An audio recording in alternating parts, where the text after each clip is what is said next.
Okay, so what I've done is I've moved the table away from the edge of the wall slightly, just so you can see the bottom of the board. The reason for that is it's quite important to see where some cards come out.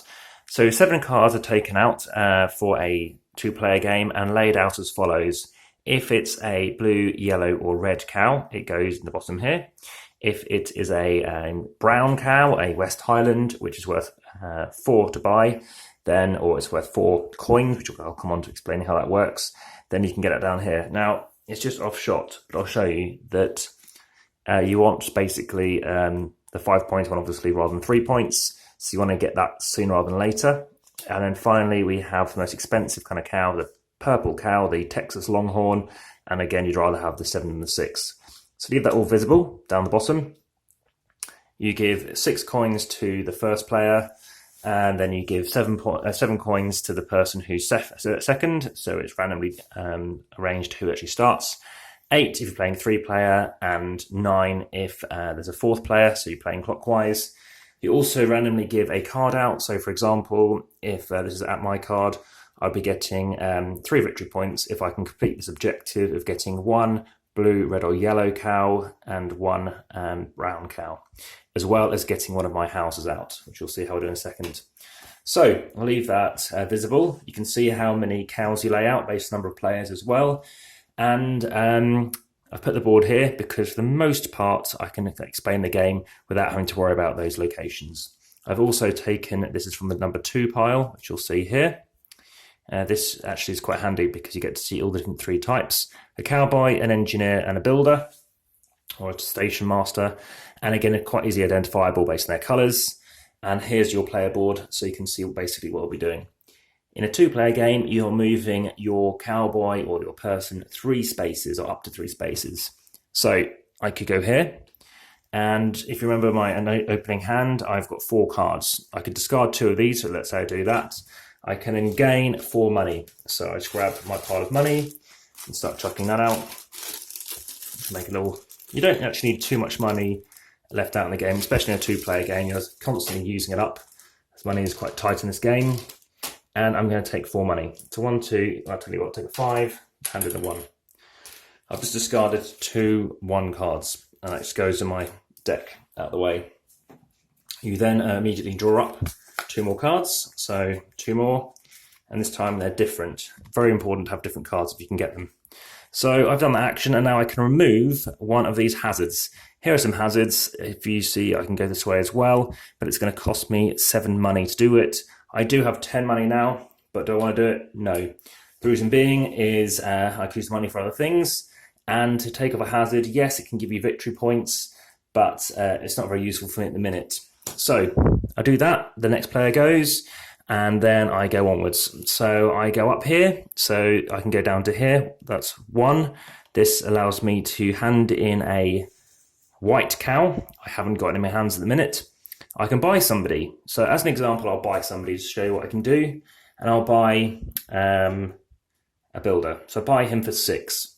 So I buy him for 6, so I hand in my cash, I take 4 money, and then you'll see if I can do something later on. I've got no more money left to buy somebody else because it's going to cost me 6 at the minute, plus an extra 2. So I don't do that. The next person takes their go. It's back to me again. Imagine I just move up 1 space. This allows me to discard a green card to get 2 money, which I'll do. It's a risk, and you'll see why. And I draw a, oh, good. I draw, oh, that's the wrong deck. I draw, where's my deck gone? A second. Yeah, it is here. It just happened to be in a 3. It's scooched its way across somehow. So just draw another card, a 2. So unfortunately, that card here would be good for next round. But I won't see it. I won't have that card. This one, at least this one specifically, because you have to discard your hand at the end of the, say, the round. So I go here, and now what I can do is I've got the option to build a house, and you'll see some houses here. This part of the track isn't used for, I would say, most games. And what I can do is I can build out one of these houses, and they give me actions. So at the end of the game, if I have houses, or no, when I score it, if I have houses in this greenery area up here, then I can get some extra money In this one, if I can discard 2 of the same type, so say 2 blacks, then I can get 3 coins and actually move my guy one more time. If I discard 2 here, then I get 4 coins and I can buy a cow. Right now, I think that's the best one because I could literally use it straight away. But I'm going to show you this one as an example. So I can buy up to level 1 cow because I have one of these guys, so I've technically got 2 now. So I could buy level 2. So I can't buy one of these. You can buy actually one higher for, I think it's a cost of 1. So I could go up to level 3, but let's just say I do that for now. So then I can go again, so something else has been, and now I can discard it. So let's assume I can do that. Discard the 2, draw up again, and now I can buy a cow. So I've got 4 money, which isn't enough. Now, imagine I had enough, and imagine I didn't go for this guy, and I went for this guy instead. Now, this allows me to, with 2 cowboys, buy a cow for 3 money. So I can buy 1 cow for only 3 money instead of 6. So I spend 3 money and I buy, I don't know, let's say yellow. The reason for going for yellow is you'll see why in a moment. But for a start as a victory point, that's worth 2, but you'll see why it could be quite useful going for yellow. So then I go on again after someone else has moved. Again, if I had a station master, that could be better. There's a train just out of shot, which is down there, and he gets to move along. So the way he works is if you can land on the space, so he moves along here, and what you're doing is it allows you to basically go to these locations, and ideally you want to have your train further ahead, otherwise it's going to cost you money equal to the amount of positions ahead. So if I was here, it will cost me 1. If I was here and I want to go here, it's going to cost me 3 extra coins. But when you get into places like this, you can pay 2 coins to chuck down on your markers. So you can't do, say, a black one because this location isn't black. These ones up here are. So I could chuck down, say, this one. Unlocks this ability, which allows me to move the train back 1 position, but discard a card permanently from my hand or from the game. So handy for all these pesky 1s, which you'll see why 1s aren't very good in a minute. But over here, I could choose to unlock the ability to discard 2 cards and draw an extra 2. And that's where this comes in. This is where you use your board.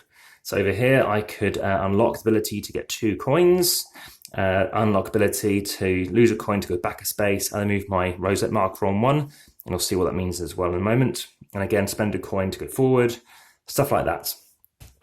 So then we move on again. And this time we're moving our rosette forward. Now, moving the rosette forward, you'll see when we get onto this area. And I'll explain that when we get there. You can also draw up an extra ability card, and there'll be a few visible. So let's just leave out a few initially. And this one is, for example, if you can get San Francisco, you're going to get some coins or some victory points, but you're probably going to need these guys. So then you can move your train forward again based on where the engineer is. And then you go over here. And this one is you can take a TP guy. And that can be good because you're getting some coins. And I think that's it. So you can get 4 coins here. You can also spend 2 money, or this is either or. So you can spend 2 money to go forward 2 spaces again, which might be useful later on. And then you can activate something as well. And finally, we reach here. So you chuck out one of these hazards. Depends what you want to be aiming for, especially if you've got a card over here, which might give you the ability to score certain stuff. Then you chuck one of these down here. Depends maybe what you want to get or what you don't want to give your opponent. So 7 is going to cost quite a bit compared to the next one being 5. So if you think your opponent wants cowboys, chuck them there. And then finally, you can do the same thing again. Do you want to fill up this row? So this guy would basically go here, then go there, and it pushes it along. So how that works. So I'll just chuck him back here as well for a moment. So then you come onto this one, and again, you can choose to put this here, or you can choose to chuck out a TP.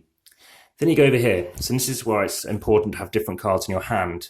So what you're doing is that would have gone into my discard pile. What I'm doing is I'm looking through them and seeing what I have. I have a value of 3, a 1, and a 2. And because it's the same, you can't sell it. You're trying to sell unique cows. My score is 6. I gain 6 coins plus any rosette positions I'm at. But if you do use that, you have to reset it. So say I've used 6, I can now move forward 6 bases. on here, this is where it's equal to. So 1, 2, 3, 4, 5, well, it tells you here 6. Okay, but there's an extra cost because my train hasn't gone past it, so an extra 1. You cannot use your money though that you've accumulated from this position though. And that's pretty much it. It goes round again. This time, of course, you want to make sure you're thinning your hand to make sure you have as different cows as possible, maybe getting cowboys, which give you the ability to actually generate more income. Having said that, you might want to focus on the engineer, because then you can go up here where you can get 18 victory points, stuff like that. Whereas the engineer, the builder, lets you chuck out one of your buildings. And the better buildings there are, the better opportunities you get. Additionally, when you chuck out one of your buildings, something like this, there's a cost associated with it. For example, 2, if you stick it here, the opponent has to spend 2 coins to the bank to go past you. Or if it's green hand, it's 1 coin. But they, of course, could go a different way, but if it's full of hazards, it's not very good. So there we are. That's pretty much done through of how to play the game. It's quite a bit to it, but only takes about 90 minutes to play, especially in a 2-player game, and if you've played it a few times as well. So there we are. That is Great Western Trail, and you continue going until, as I said, this counter comes off the end. That person gets 2 victory points, and then you tot up your final scores. And with scoring, now there's the final flag. It's white, so white is the final colour. You then score up on a piece of pad like that. So lots of different ways of scoring. Generally speaking, cowboys can be the best, and that's because you get victory points for cows in addition to the cash, which then gives you a bit of an engine to buy other stuff. There's an expansion, and I'm now going to set this board up for playing as a 2-player game. So everything gets reset. You chuck your cowboy back down there. You chuck your station back to Kansas City. This goes back there. This is going to be randomized in a moment, so I'm going to leave that over there. We've got our cattle out. We've got our deck of cards for our new herd, so that can go out the way as well. And then we just chuck out the cards. We've got 2, 4, and then we chuck out, I think I have that yellow one there. That blue one should go back in the deck. So actually blue can get you more victory points, but the downside, of course, is there might be a different distribution.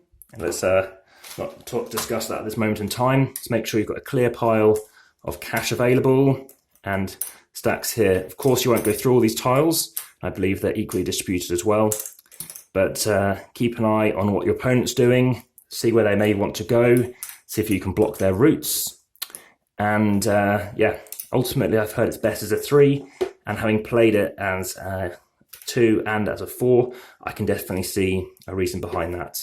So that's how to play. Thank you very much for watching. Enjoy the next one. Bye-bye.